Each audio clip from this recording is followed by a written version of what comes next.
Bem, não sei o que estávamos a falar. Isso não se pergunta, não é? Podemos só dar uma pausa, peraí. Também temos Corta! Vou só dizer que houve um problema técnico. E aí corta! Corta! E esta questão do microfone está bem colocado.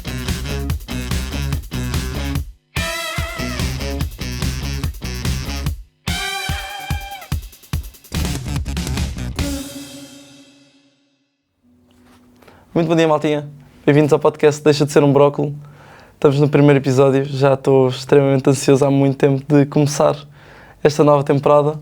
Deixa de Ser um Brócolo agora um podcast onde vou tentar fazer uma dinâmica de entrevistas, um pouco de conhecer a pessoa e de onde é que surge este projeto e tendo a vertente deep de perguntas complexas, perguntas de pensar e perguntas para refletir.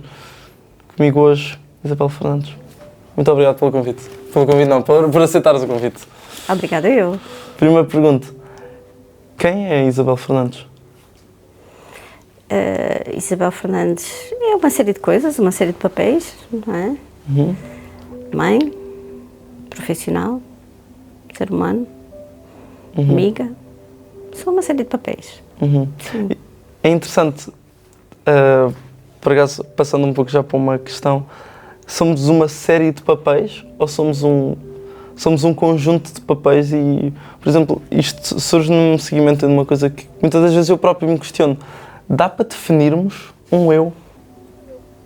Somos um conjunto de partes, efetivamente, não é? Não somos só uma, não é? Se quisermos eventualmente situar-nos naquilo que somos, se calhar somos o espaço que permite que todas essas partes existam. Porque há partes que eventualmente se transformam, há partes que eventualmente perdem os seus papéis, ganham outros. Não somos fundamentalmente os nossos papéis, não é? Mas talvez sejamos mais o espaço que permite a existência de todos esses papéis, não é? Se as nossas personas, digamos assim, fossem atores em palco, nós seríamos o palco, não é? Nossa identidade mais perene, sim, aquela que se mantém ao longo da nossa vida. Okay. Se ao longo da nossa vida, não é? E para quem já deu algumas voltas ao quarteirão, que ainda não é o teu caso, enfim, muita coisa mudou, o corpo muda, aquilo que fazemos muda, as profissões mudam, os filhos crescem. Isso honestamente é uma excelente metáfora. Nunca tinha pensado que nós próprios não necessariamente somos uma série de papéis, mas sim somos o palco onde série de papéis aparecem. E é importante muitas das vezes só deixá-los eles estar. Que honestamente é um desafio muito complexo. Mesmo, acho que é para qualquer pessoa. De muitas das vezes aceitar que estou triste. Aceitar que não está tudo bem, mas eu queria que estivesse tudo bem. Isso é muito interessante. Sim. E grande parte dos problemas que acabam por nos surgir é porque nos agarramos demasiado a estas nossas partes, nos identificamos fundamentalmente com elas. Quando a identificação é do palco e tudo o que passa no palco é passageiro, não é? Os papéis, então deixa de existir este sofrimento do efêmero, porque efetivamente hoje tenho a profissão A, amanhã não tenho. Um dia reformamos-nos, deixamos de ter profissão. Deixamos de ter aquele papel. E quando eu me identifico demasiado com esse papel, eu sofro, porque eu perdi. Se eu sou um estudante do secundário e agora tenho que ser um estudante da universidade, eu estou a perder algo. Se eu me identifiquei muito com aquela adolescência, eu vou sofrer porque a idade adulta vai-me trazer outros desafios, outras exigências, outras responsabilidades e sofro porque me identifiquei demasiado com, enfim, com a descontração da adolescência, não é? O mesmo se passa quando temos uma relação e depois a perdemos. Se eu me identifiquei demasiado com aquela relação, se eu me tomei a mim pelaquela pessoa que está na relação, então quando eu a perco muito de mim e sofro imenso. Mas daí surge uma questão. Muitas das vezes, eu pelo menos, acredito, associamos muito identificamos-nos bastante como se fôssemos nós, levamos muito para o lado pessoal. Por exemplo, eu posso muitas das vezes acreditar, eu sou o Ricardo do podcast. Muitas das vezes as pessoas vão se lembrar de mim como o Ricardo do podcast e está tudo bem para mim.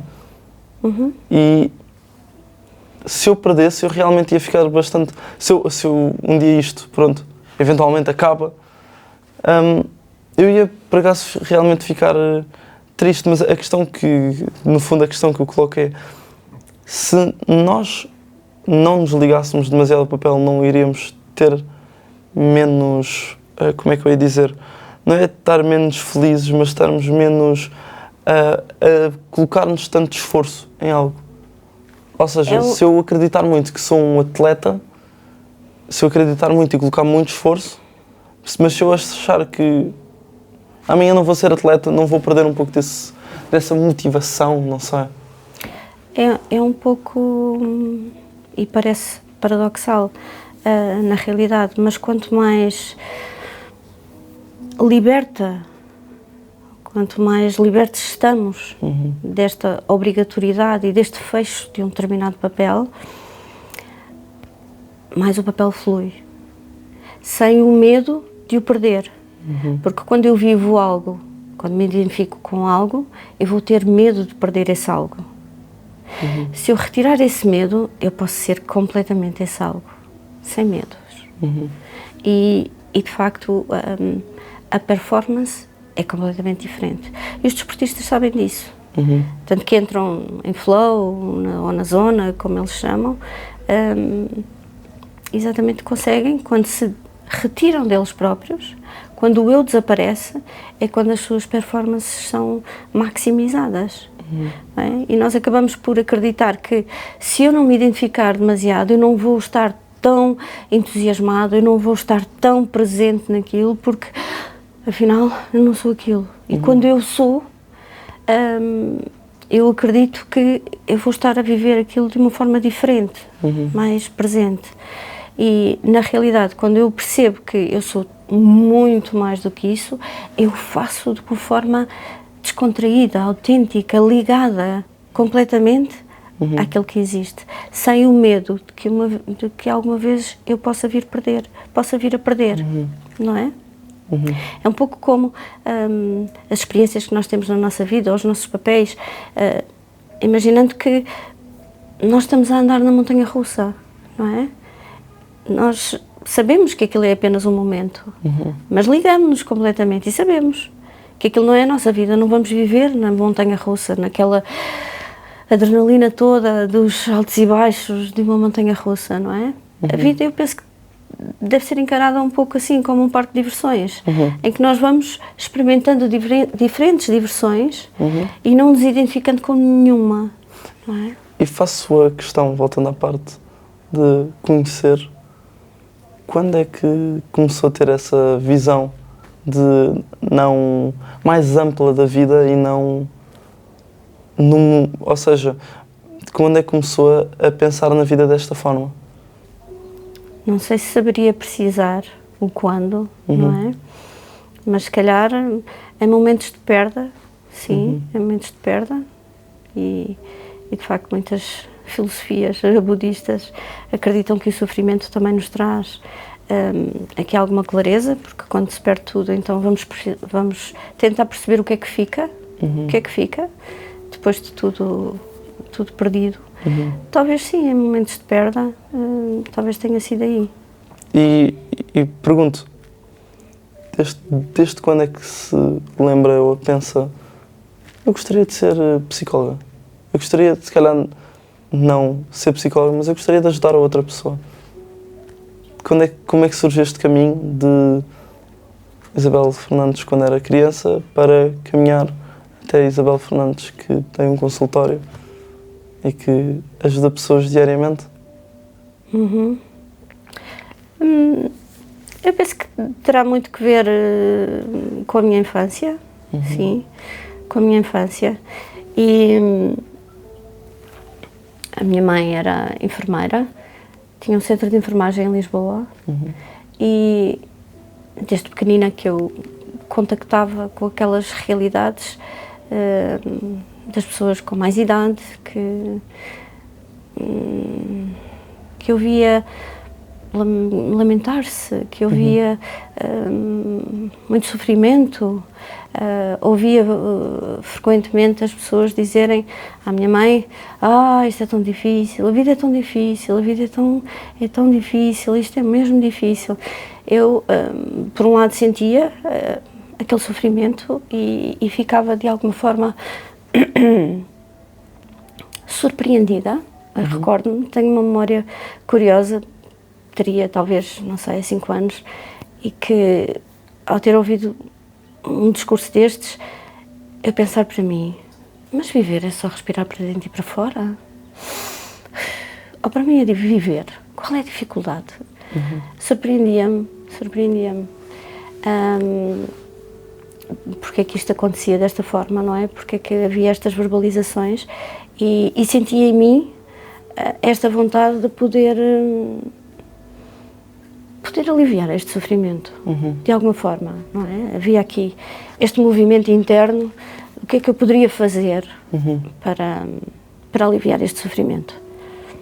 É muito interessante porque muitas vezes viver é aquilo que nós pensamos. Viver é muito complexo, viver é difícil devido aos desafios, às coisas, mas viver às vezes é só simplesmente respirar para dentro e por fora. Isso mesmo. E há por acaso, mencionando um livro que por acaso gosto bastante, é o Perfume. Há um momento em que o próprio personagem principal vai para uma montanha e que fica só plenamente a viver. E isso, o que eu quero chegar é, ele não perdeu, ele não, de certo modo, morreu internamente ou externamente por estar plenamente só a viver, a respirar para dentro e para fora.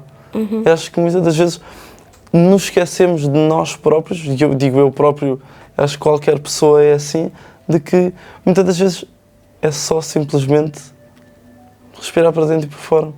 Sim, e é aí que descobrimos que somos o palco, que esse palco se mantém presente ao longo da nossa vida, que tudo na nossa vida vai mudar, tudo é efêmero, mas esse palco não muda. Esse respirar para dentro e para fora, esse não muda, não é? Tenha eu 50, tenha eu 40, 30, 20, 10 ou 5. É o mesmo respirar. Permanece. Essa permanece. Quando nos ancoramos aí,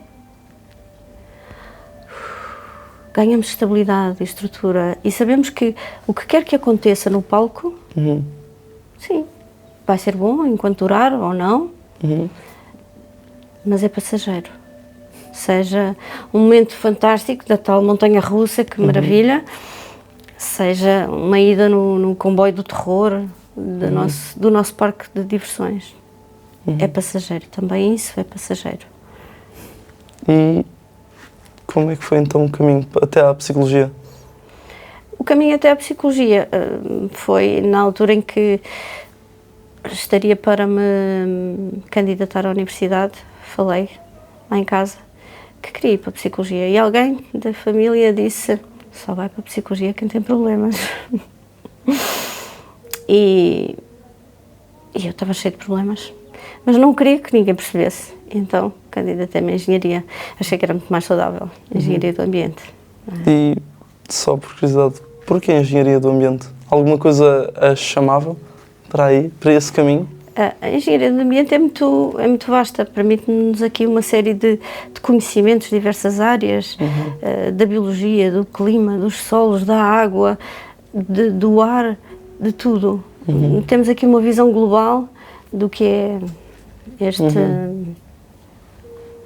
este contexto onde nos inserimos e deu-me aqui uma visão muito interessante e trabalhei durante vários anos na área e até que transitei para a psicologia. O que é que a chamou para a psicologia quando esteve naquela altura de se candidatar? O que é que foi aquele... Foi dentro? Foi alguma razão lógica em si ou foi algo que plenamente sentiu que é para ali o caminho? Quando efetivamente me inscrevi.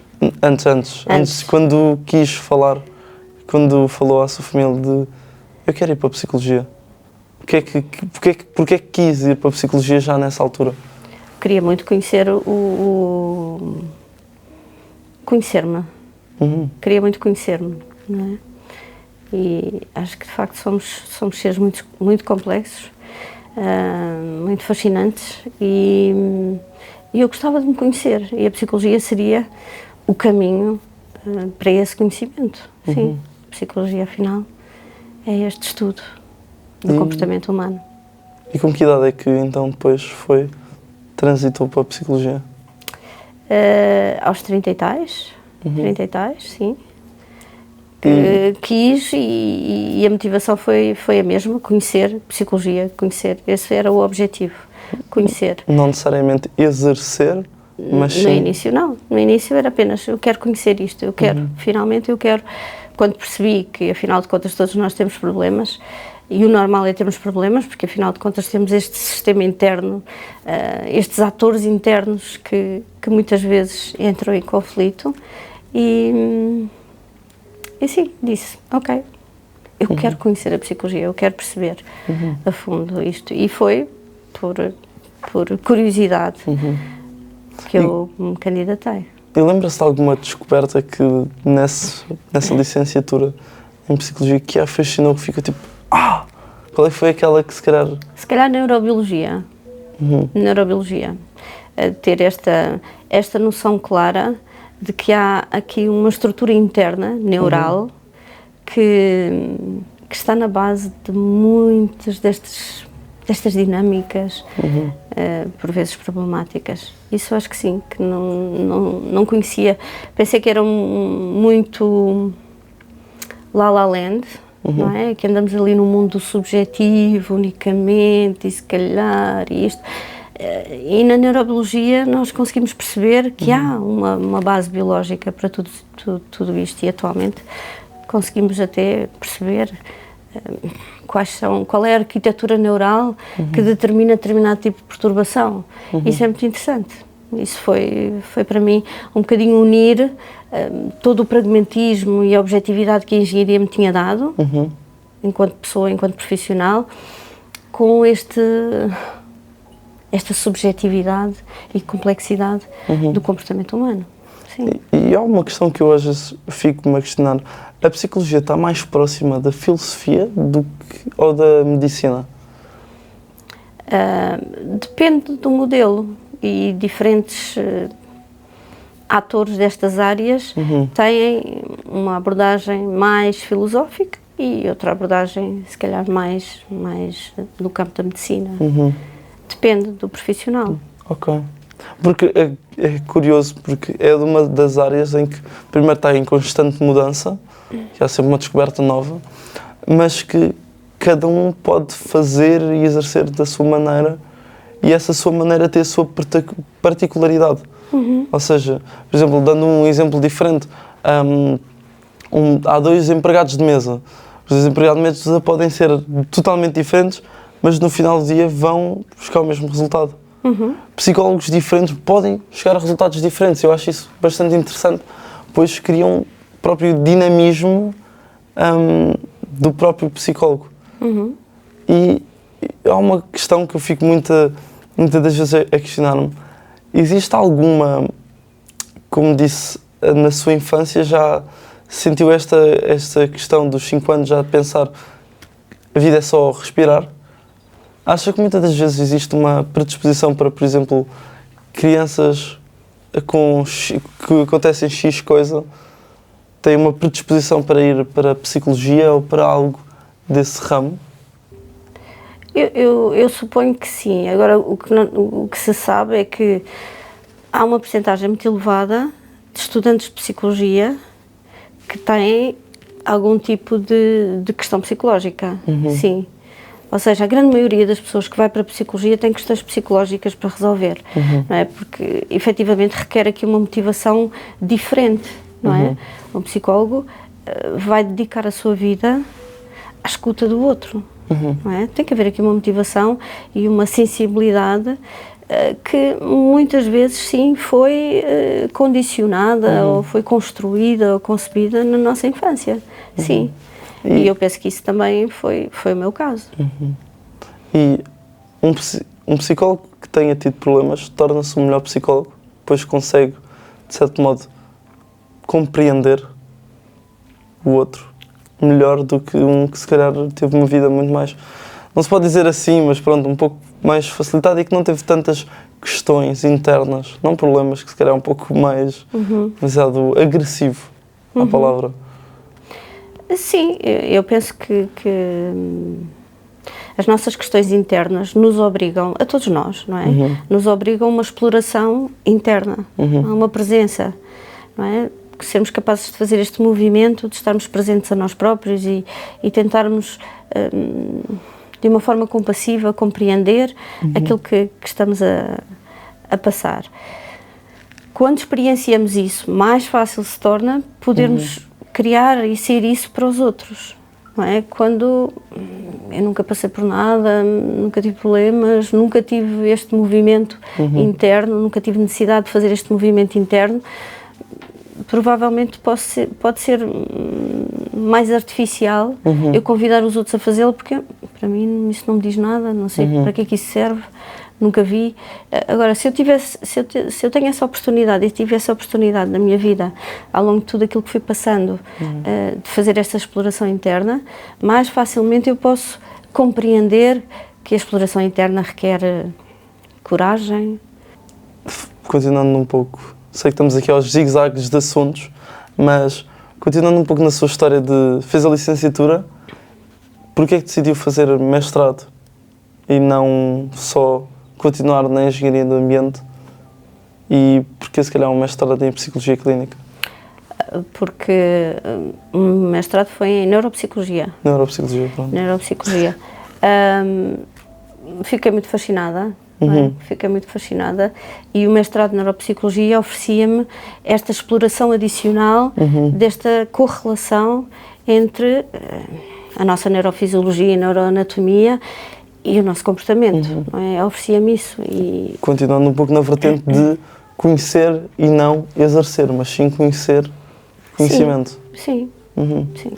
Ok, uau. Então, e de onde é que depois então chega o momento em que eu quero ser psicóloga? Não creio que seja assim um momento. São oportunidades que vão surgindo e efetivamente já tinha feito alguma formação, nomeadamente em hipnoterapia e portanto foi aqui algo que surgiu de uma forma muito orgânica, em que estava com as pessoas certas, nas alturas certas, provavelmente, e de alguma forma a vida me foi convidando a exercer psicologia.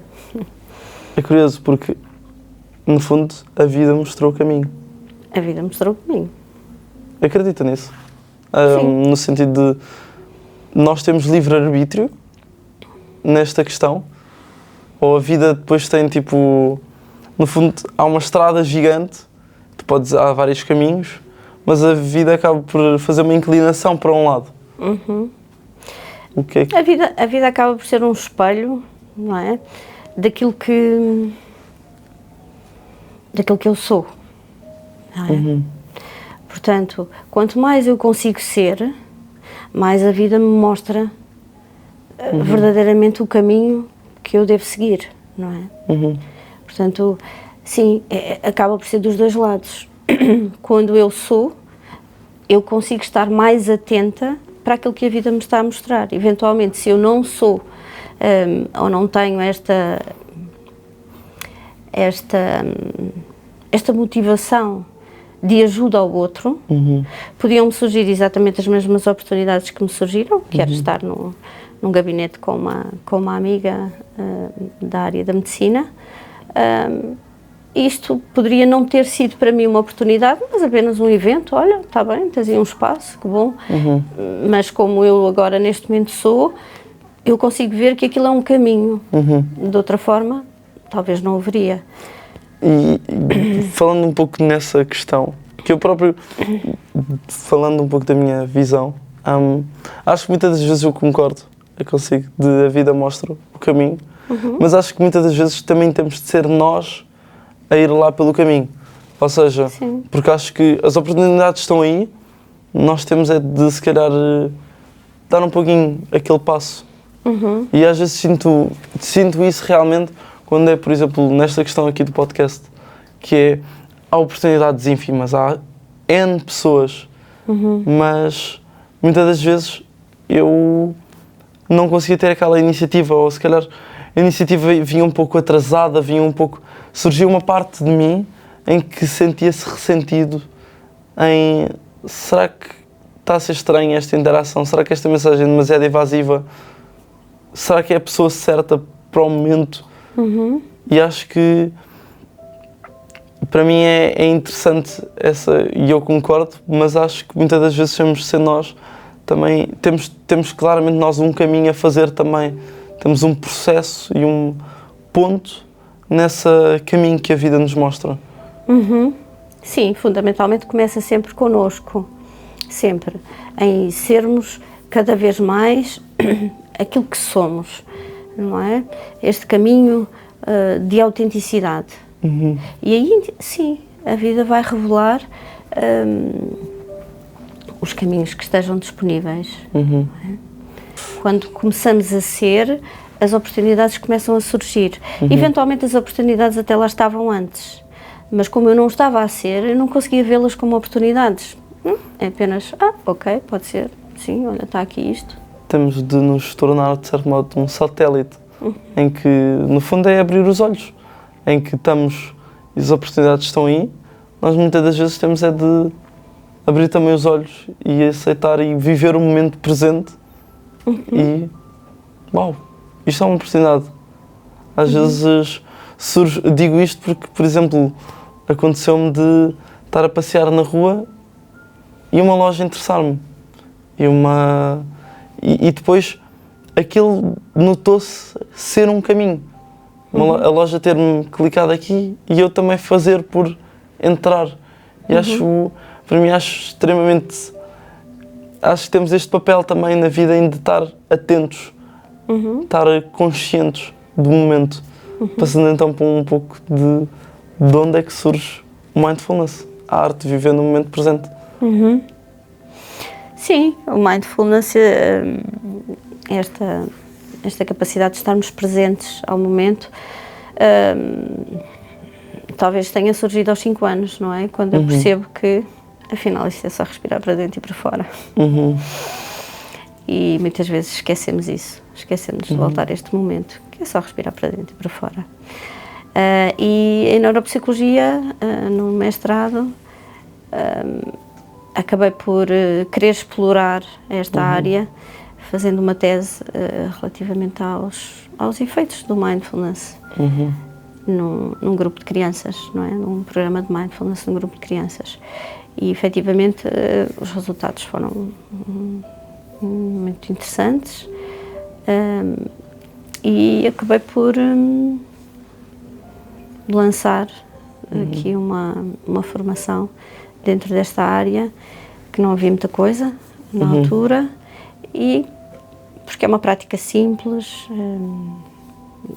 acessível a qualquer pessoa, com muitos benefícios, não é preciso dedicarmos muito tempo, e as diferenças depois, em termos até neuroanatómicos e neurofisiológicos, são neste momento mensuráveis para quando se faz a prática. Sim, ou seja, a prática vai ter realmente efeitos físicos no nosso cérebro. Sim. E o que é que a prática nos dá? Quais é que são os benefícios dessa prática de viver no momento presente? Sim, em termos neuroanatómicos, não é? Sabemos, por exemplo, que há áreas impactadas no nosso cérebro, como é a amígdala aqui, não aqui, a amígdala, é uma estrutura, são duas na realidade, temos tudo aos pares, uma estrutura que é ativada em situações de medo, de ameaça, não é? Aquele cão de guarda do nosso cérebro, está sempre a monitorizar as ameaças no exterior. E pessoas muito reativas têm amígdalas mais ativas e com maior volume, e pessoas mais tranquilas têm efetivamente uma amígdala de menores dimensões e com menos atividade.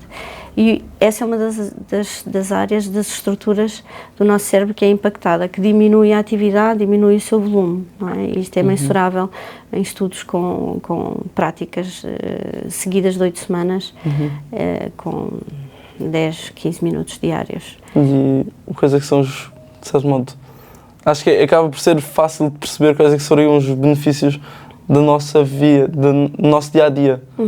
Porque aos poucos sinto que muitos de nós, próprios jovens, temos muito sentido esta dificuldade de saber que está tudo bem, de saber que é só respirar para dentro e para fora, é só apreciar.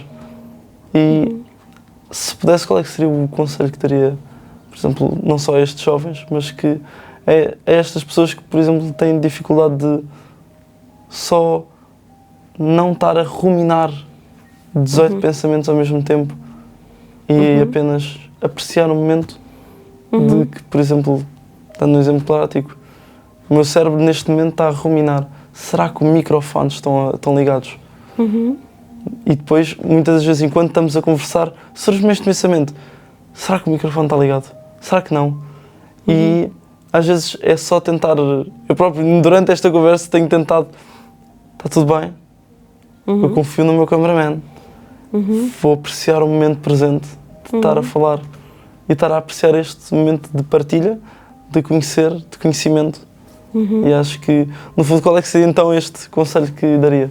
Também a mim neste momento. Sim, antes de mais, a prática da meditação mindfulness será sempre muito útil e permite estas alterações neuroanatómicas. Por outro lado, que nos vai conferir mais facilmente a capacidade de estarmos presentes no momento, não é? Sem sermos tão distraídos por outros pensamentos intrusivos ou histórias acessórias que estão a correr, não é? Torna-se mais fácil.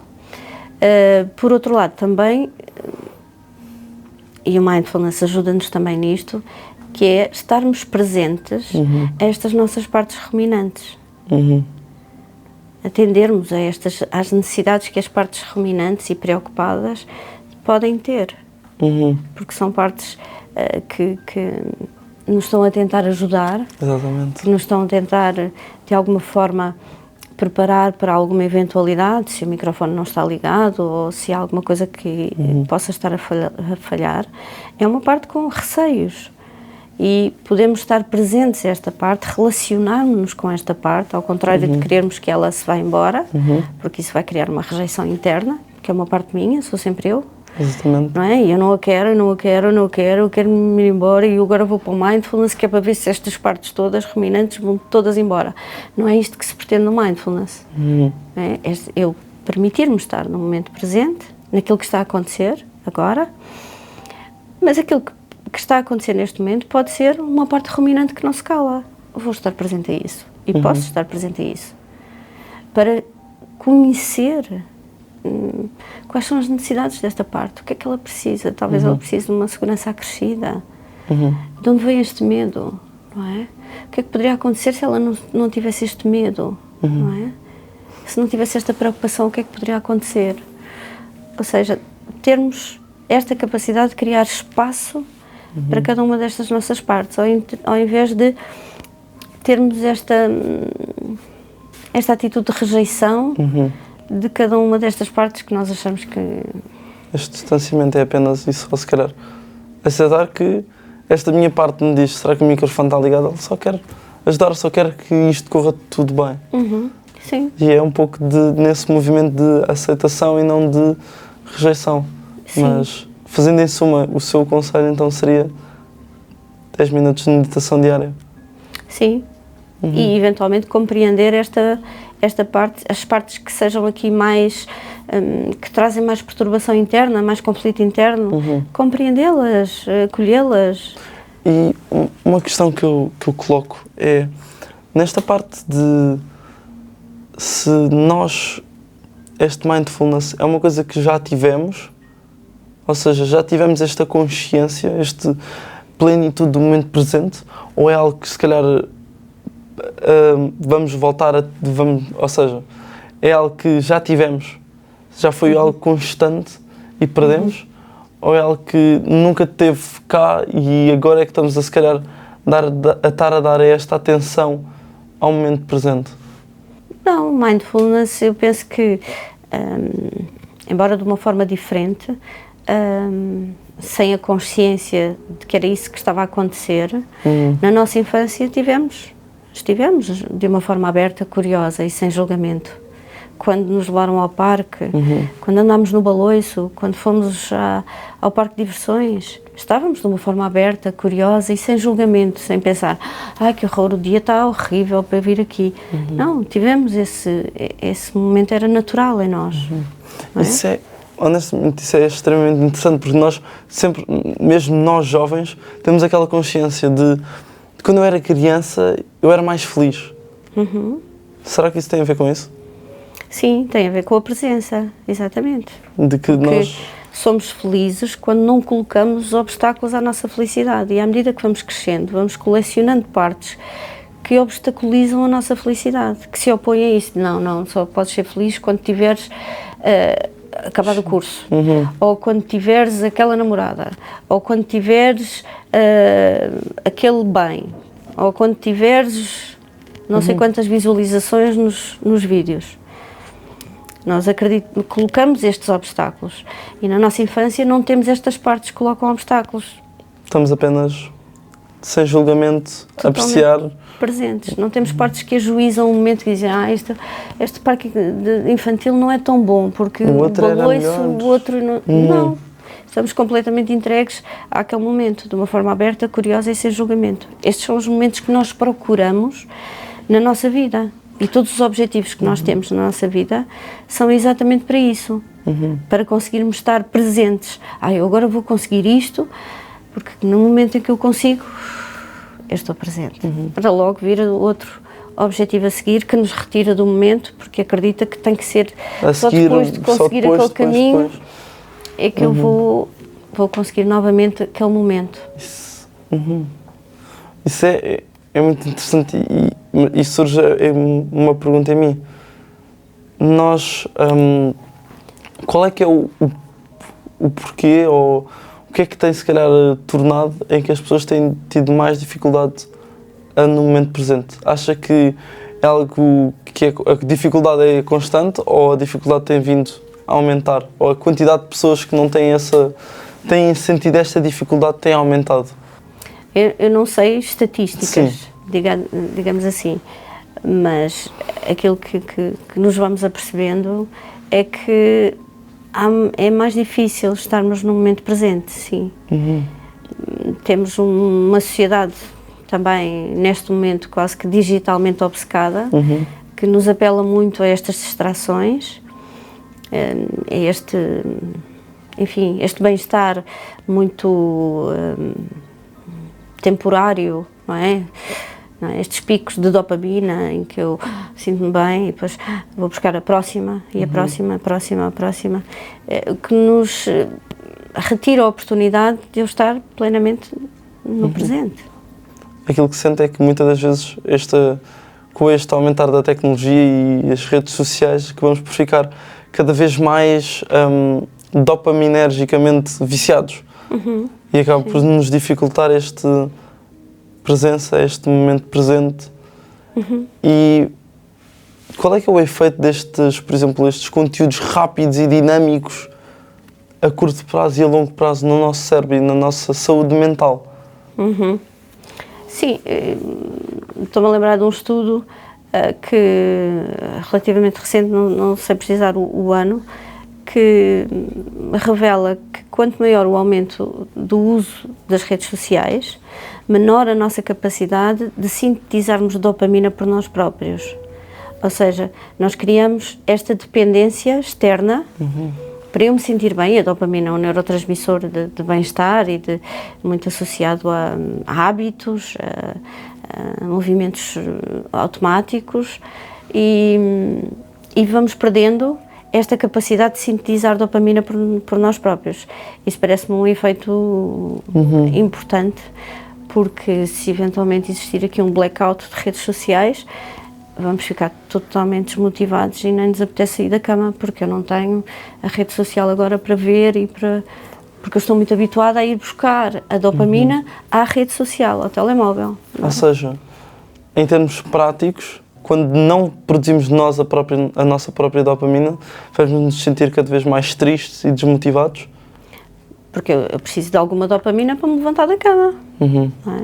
Preciso, entre outros, não é? Sim. Eu preciso, a dopamina vai-me permitir, eu quero fazer alguma coisa, não é? É aquele propósito, por exemplo, aquela clássica frase de o que é que te levanta da cama, o que é que te faz levantar da cama? É, no fundo, a dopamina é que o teu propósito te traz uma coisa... É esta expectativa do pico de dopamina, não é? Eu agora levanto-me de manhã e digo assim, vou fazer uma corrida de 5 km. Porque eu sei que no final dos 5 km a dopamina vai lá estar. Exatamente. Não é? Eu agora vou-me levantar de manhã e vou aprender um instrumento, ou vou treinar mais um instrumento, porque estou a treinar uma música na guitarra, vamos imaginar. Porque eu sei que depois no final da minha prática, olha, agora já fiz melhor aquela nota. A dopamina é gerada quando eu consigo um accomplish, eu consegui concluir, concretizar algo. Ou seja, se fazendo esta ligação, também acabamos por nos sentir cada vez, se utilizarmos constantemente, se calhar, as redes sociais, vamos acabar também por ficar dependentes e quando não as estamos, vamos estar, de certo modo, mais conscientes, entre aspas, da nossa tristeza, da nossa desmotivação. No fundo, isso se calhar pode significar o significado o porquê de cada vez os jovens se calhar estarem um pouco mais, não necessariamente tristes profundamente, mas não têm aquele sentido de desmotivação, de falta de propósito, de tristezazinha, de estarem um pouco perdidos. Sim, eu penso que também um dos efeitos importantes das redes sociais e do tempo que despendemos nas redes sociais é o facto de não investirmos tanto nas conexões reais. E nós somos seres sociais, somos mamíferos, precisamos da conexão uns com os outros. E quando eu estou 8, 9, 10 horas numa rede social, eu não estou 2 horas no café com o amigo ou com a amiga. Não é? Eu não vou combinar uma saída para irmos todos à praia, não é? Porque eu estou ali. Se eu invisto o tempo numa coisa, não posso estar a investir noutra. Claro. Não é? E as redes sociais têm este caráter viciante, exatamente porque libertam esta dopamina. E, portanto, eu acabo por me afastar da conexão real com as outras pessoas. E eu acabo por perder este suporte que é o sistema nervoso do outro. E nós precisamos deste sistema nervoso do outro para regularmos o nosso. Porque somos, efetivamente, seres sociais. Precisamos uns dos outros. Eu preciso de um sistema nervoso regulado para regular o meu. Não é? Claro. E isso vai encaminhando um pouco para, de certo modo, o tema e tópico que eu também gostaria de falar muito, que é sobre as relações interpessoais. De nós somos mamíferos, nós temos de comunicar, nós temos de falar, nós temos de ter uma conexão com outra pessoa. E pergunto se calhar, cada vez, acha que, por exemplo, cada vez mais os jovens têm sentido esta dificuldade de criar novas conexões? Sim, e eu acredito que esteja muito relacionado com esta questão das redes sociais, porque as competências sociais é algo que eu treino, não é? Naquela altura, nomeadamente na altura da adolescência, em que se treina com os pares, estamos ali e agora já sei que eu não posso dizer isto porque toda a gente se ri. E eu já sei que, olha, não posso ser assim porque as pessoas não gostam tanto. E eu vou aferindo, o meu comportamento e vou-me tornar mais adaptado a esta inter-relação. Se eu nestes momentos, nestas fases importantes de aprendizagem social, eu estou no telemóvel, eu perdi esta oportunidade. Eu não a tenho. E depois agora não sei muito bem como é que eu faço. Eu não sei lidar e manobrar este oceano de relações interpessoais. Torna-se algo muito inseguro para mim, porque eu não sei fazer. Eu não sei como fazer. E isto acaba por me fazer com que eu me sinta sozinha, mais isolada. Quanto mais isolada me sinto, mais eu recorro às redes sociais. Quanto mais recorro às redes sociais, mais sozinha me sinto. E como é que se, por exemplo, fazia-se esse desmame das redes sociais? Poderias fazer eventualmente algo gradual, não é? Para não... O melhor seria fazer esse gradualmente ir tirando. Sim, embora existem alguns programas e algumas ideias do detox dopamina, em que durante 3 dias não estamos sem telemóvel. Pode ser um desafio também interessante de fazer. E isso acabaria por dar resultados, por exemplo, em termos neurológicos, em termos de cérebro, esses 3 dias poderiam dar efeito? Tudo faz efeito. Tudo faz efeito. Cada pensamento que nós temos altera o nosso cérebro, não é? Tudo aquilo que repetidamente fazemos vai criar uma nova rede neural. Seja um pensamento, aquela parte ruminante que acorda de manhã connosco e que diz, eu nunca vou conseguir nada. Vamos imaginar que é uma parte dessas. Todos os dias eu pensar nisto, isto vai alterar a arquitetura neural, não é? Seja isto, seja jogar ao berlim. Se eu jogo ao berlim todos os dias, com certeza que os circuitos motores do meu dedo indicador vão ficar aqui diferentes do que se eu não jogasse ao berlim, não é? Ou seja, por exemplo, continuando nesta questão, o cérebro é plástico, de certo modo. Acaba por se moldar consoante. E, por exemplo, fazendo de uma forma muito direta, uma pessoa que, de certo modo, não saiba, por exemplo, muito bem matemática, mas aos poucos for treinando matemática, vai se tornar boa matemática. Ou seja, aquela frase clássica de tu consegues fazer qualquer coisa, realmente é possível. Sim. Fazermos qualquer coisa. É tudo uma questão de treino. 10.000 horas até à mestria, é o que dizem, não é? Fazemos um treino de 10.000 horas de algo e tornamos-nos mestres nesse algo, não é? Passando então para outra questão que eu tenho nesta parte da vertente das relações, é porque é que muitas das vezes, na sua opinião, os jovens têm algum receio de ter relações?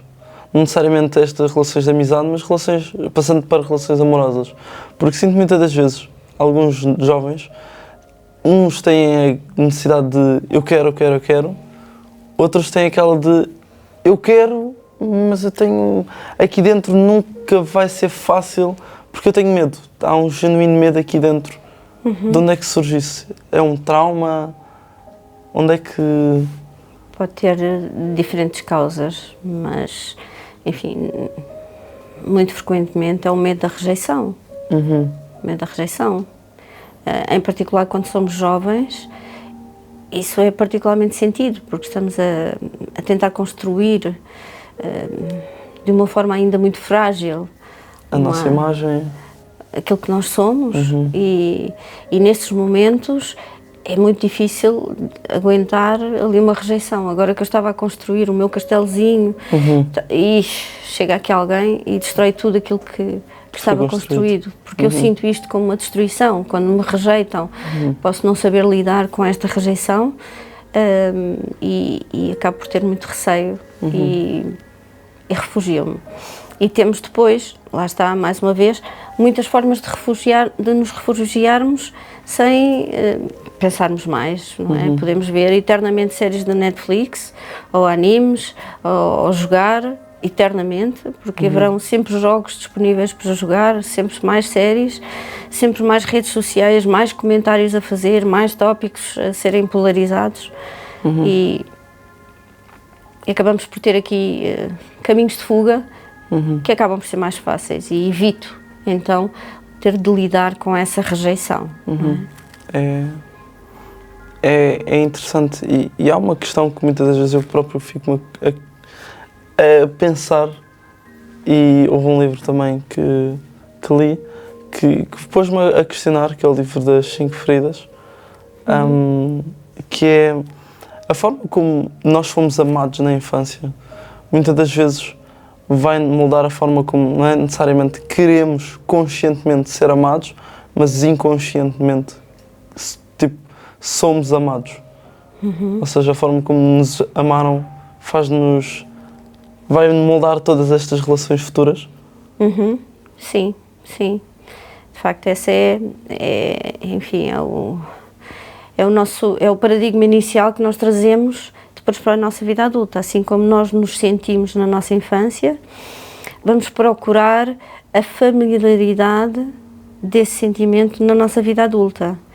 E por vezes, o amor que tivemos aos pais acabou por ter inerente alguma negligência, às vezes até alguma rejeição, e esse é o sentimento que eu vou associar como um sentimento de amor.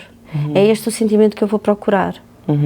Então eu acabo por, de alguma forma, fazer um reenactment, voltar a reencenar aquilo que eu vivi na minha infância, ainda que não tenha sido muito positiva em tantos domínios, mas é isso que eu vou fazer, não é? Tentar, o cérebro continua aqui à procura de um closure, de uma resolução, não é? Se eu acredito que o papá não gostava de mim, não me dava atenção, eu vou buscar alguém que não goste de mim, que não me dê atenção, porque eu quero finalmente fazer o closure. Eu vou conseguir ser uma menina tão bonita e tão bem comportadinha, que finalmente eu vou conseguir, porque foi este o objetivo, a missão que eu tinha na minha infância. A forma como nós somos tratados na nossa infância determina a forma como nos tratamos a nós e como ensinamos os outros a tratarem-nos. E isso é uma excelente frase. Necessariamente, nós ensinamos aos outros como queremos ser tratados. De uma forma não consciente, muitas vezes. Exatamente. É isso que acontece. Passando um pouco para estas, quando são esse caso de eu quero ser uma menina bonita que não recebeu atenção, essas relações disfuncionais, depois, que tornam-se relações disfuncionais, como é que conseguimos sair de uma relação dessas? É a aceitação? É percebemos que aconteceu e faz parte? E como é que conseguimos nós próprios deixarmos essa criança e aceitarmos a criança de ok, eu percebo que queres de certo modo tentar ajudar, queres acabar essa missão inacabada, mas como é que conseguimos deixá-la de lado e andar um pouco para a frente? Há que atualizar a criança, não é? E reposicionar a relação, não é? Ou seja, não ser a criança agora a relacionar-se, esta nossa parte de criança, que ainda procura e tem este objetivo e esta ambição. Esta criança é para ser relacionada comigo e não com outra pessoa, com outro adulto, não é? A relação comigo. Portanto, encontrar esta criança, dar à criança aquilo que chama-se isso o trabalho da criança interior, muitas vezes, muito conhecido, porque eu tenho que cuidar daquela criança. Sou eu que lhe tenho que suprimir as necessidades que ela teve, não um outro adulto, não é? Não um outro adulto. Um adulto deve se relacionar com outro adulto, ou seja, têm que ser partes adultas a relacionarem-se umas com as outras. E às vezes nos conflitos relacionais é isto que surge, não é? Temos partes nossas criança que estão em conflito com outras partes criança do outro, não é? E isto acaba por ser depois difícil porque nesta dimensão dificilmente conseguimos ter aqui um equilíbrio. Precisamos de um adulto na sala. Passando então só para uma última questão. Se a sua vida fosse um filme, qual é que seria o nome? Qual é que seria o género? A vida é uma história de amor. É um filme género épico. Épico.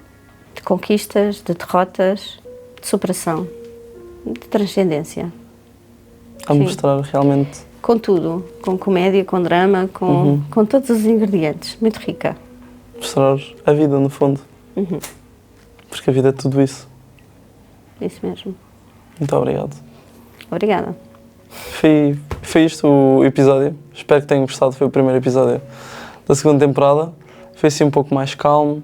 Vamos um pouco também para eu ir-me habituando obrigado pela participação, por teres aceito o convite, por teres estado esta horinha a falar comigo e a partilhar um pouco do teu conhecimento e daquilo que foi a tua experiência de vida. Muito obrigado. Obrigada. Obrigada, Ricardo. Deixa de ser um brócolis, maltinha. E Namastê.